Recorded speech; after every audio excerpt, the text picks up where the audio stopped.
We folks are fortunate this morning to have one of North Dakota's three congressional representatives with us here on the program this morning. Representative Kevin Cramer is joining us on the phone this morning on the WZFG Newsline. Good morning, Kevin. How are you? Good morning, Steve. Great. Thank you. I'm on the long road from Bismarck to Fargo on beautiful I-94. Grateful for a clear path. Yes. And good weather. Yeah. Well, good. Well, we hope that the travel goes well, and hopefully the rest of the road continues to treat you well. Also, Kevin, thank you for your time. It's a rare opportunity we get to visit with you on this program, and we thank you for it.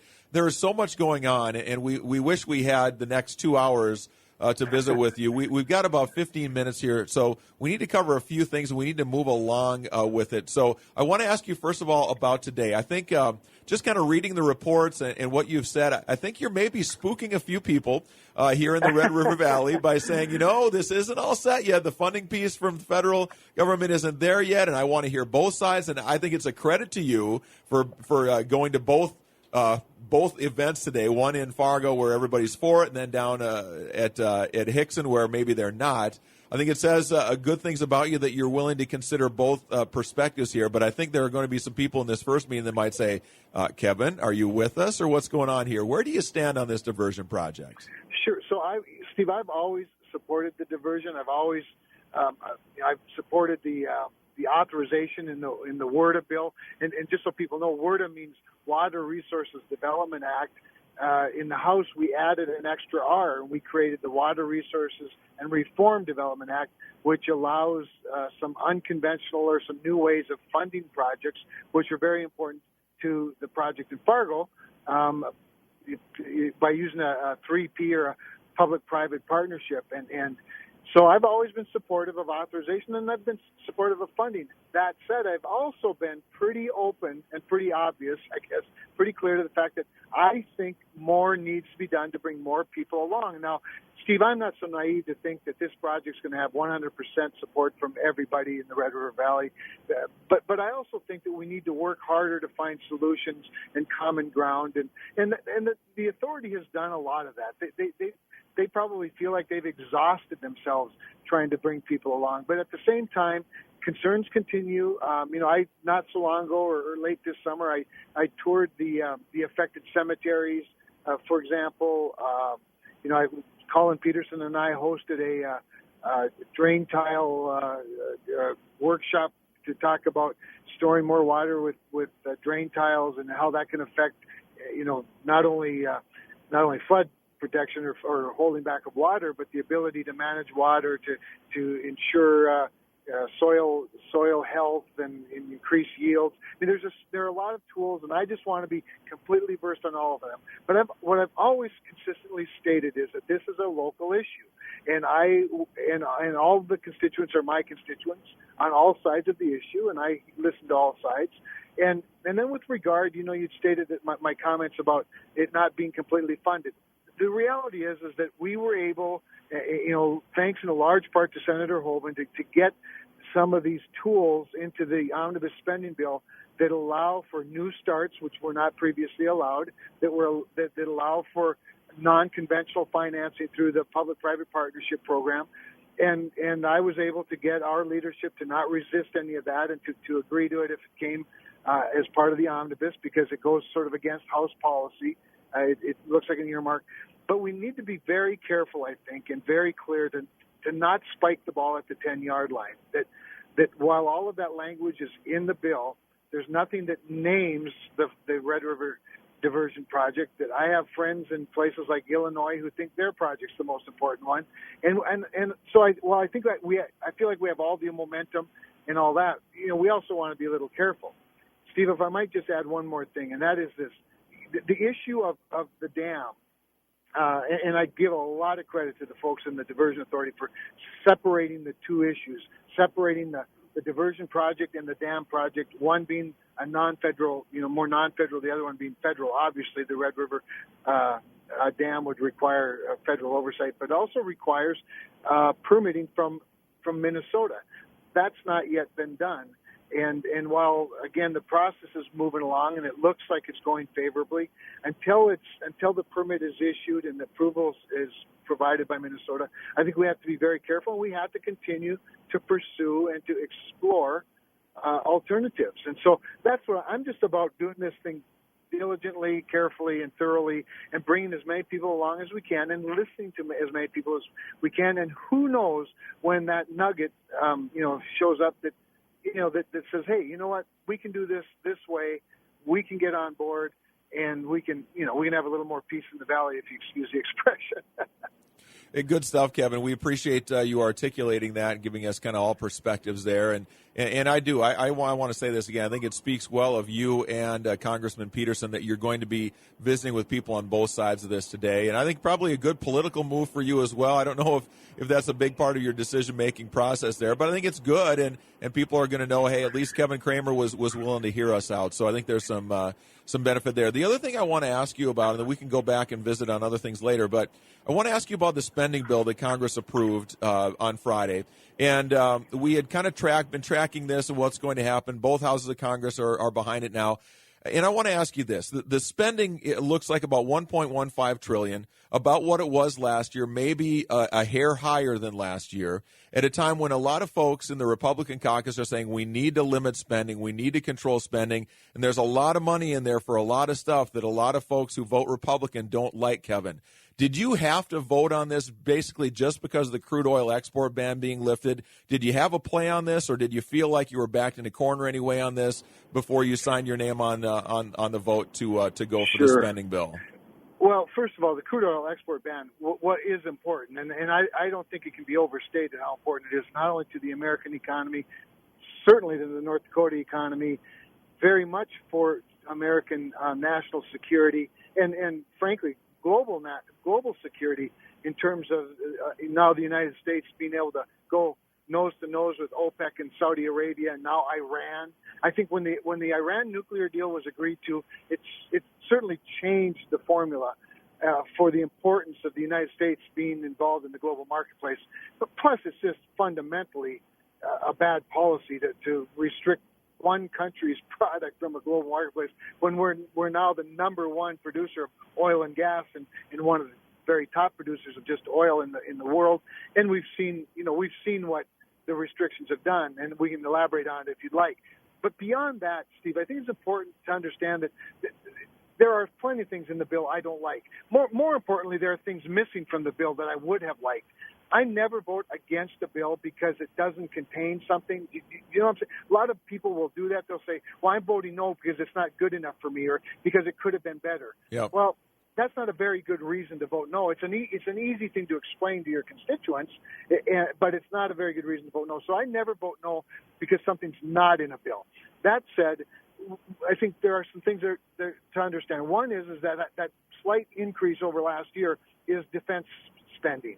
The reason we even came to this omnibus situation is because Senate Democrats, not once, not twice, but 3 times filibustered the defense appropriations bill that was passed by the House of Representatives.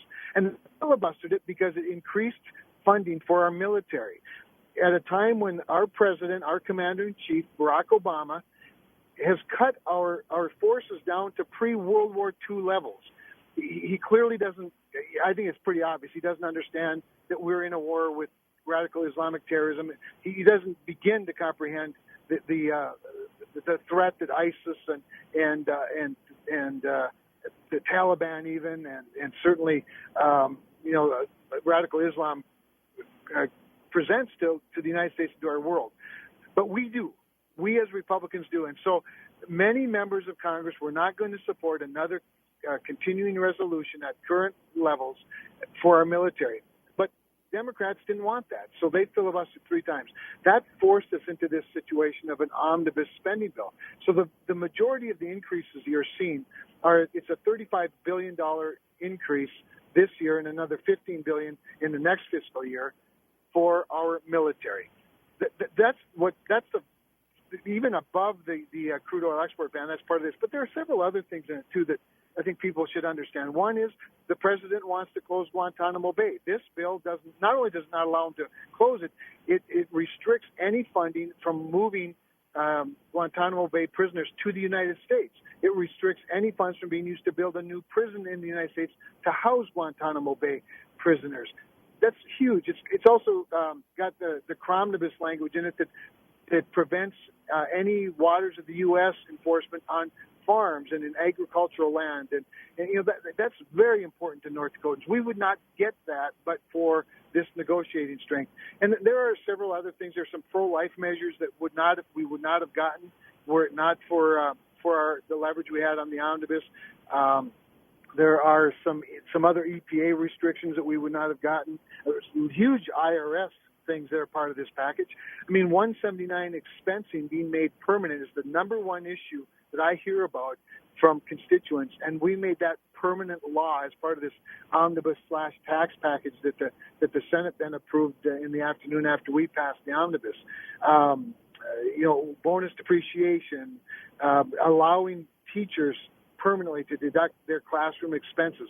That wasn't even in law where teachers' classroom expenses could be deducted. Sales taxes from local and state sales taxes being permanently deducted. There were lots of issues in relation. Here's another one, by the way, that I think a lot of people maybe don't know about. There were 3 Obamacare taxes that we were able to put a hold on for 2 years that the president strongly opposed, but because we had the leverage of this omnibus, we were able to get in there. The medical device tax, the premium tax on health insurance, and then what's known as the Cadillac tax, which is a tax on union and employer-provided health care plans.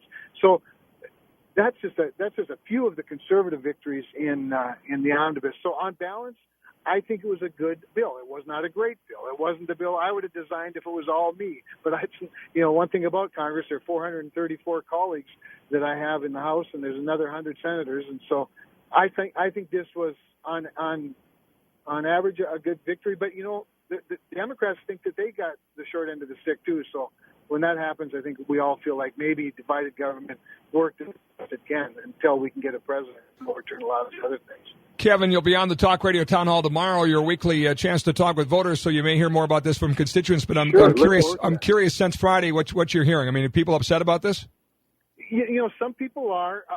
It's interesting though, Scott. If you look at my Facebook page, some of the activists on Facebook are upset that they're upset that there's funding for the Syrian refugee program in there. However, again, there's not like a line item for Syrian refugees. I would also add, passed with a veto-proof majority, the SAFE Act, which restricts or puts a hold on the Syrian and Iraq refugee programs and resettlement programs. And the Senate will take that same bill up in January when they get back.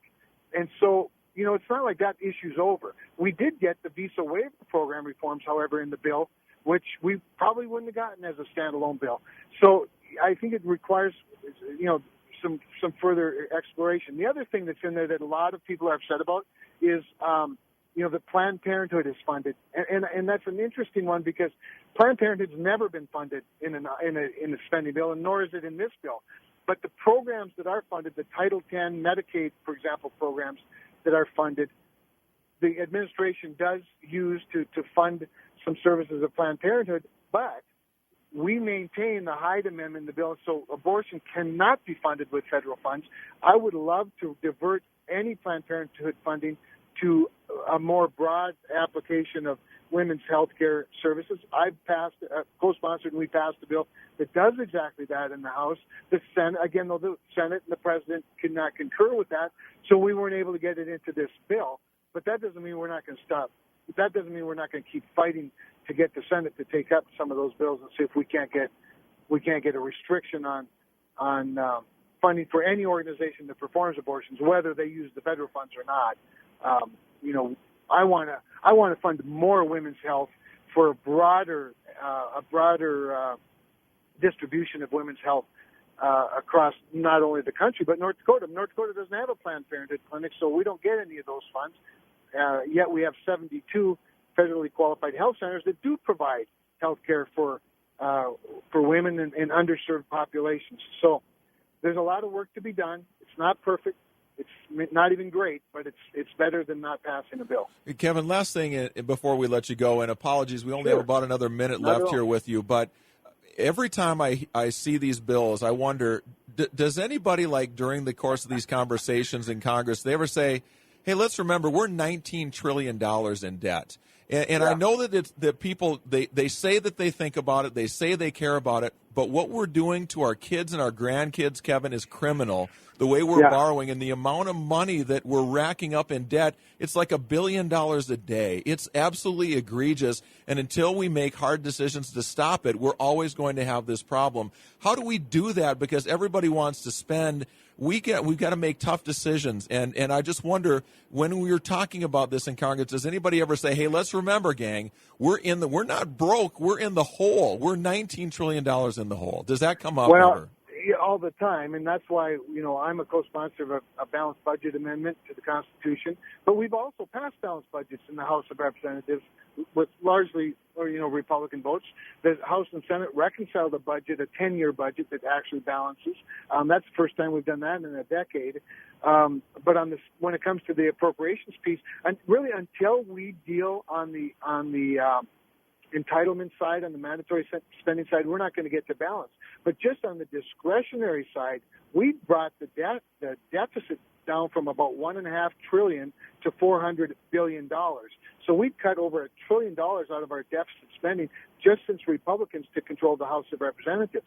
So, Steve, we're working toward that end, and that's why this omnibus was such a big deal, because getting back to the defense spending, the problem is that discretionary side, that's 1/3 of the whole budget, and half of that 1/3 is defense spending. So that means when you try to balance the whole budget on 1/3 of the budget, and half of that third is the highest priority of the federal government, you're cutting disproportionately from the highest priority to fund other things. And so the political will to fix Medicare, Social Security, Obamacare, which is now an entitlement program, and other mandatory spending like SNAP, food stamps, for example, that political will has not been recognized yet on the left. So we've still got plenty of work to do. But yes, the $19 trillion debt haunts all of us on a regular basis.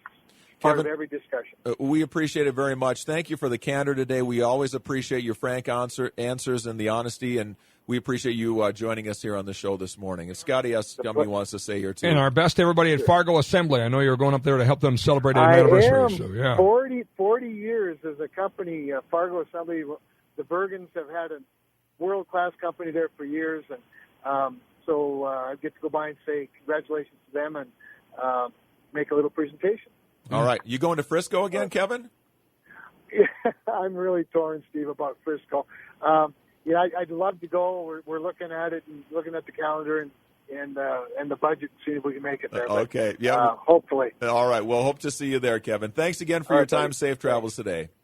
My pleasure. Thanks, Steve. Bye-bye. Kevin Cramer, North Dakota State, North Dakota's one representative from our state, joining us here on the Need to Know Morning Show today. Congressional delegate. I always kind of struggle with to say he's Congressman Kevin Cramer. Congressman Kevin Cramer. That's how to do it. Congressman Kevin Cramer. That's how to do it. Congressman Kevin Cramer. That's how to do it. Congressman Kevin Cramer. That's how to do it. Congressman Kevin Cramer.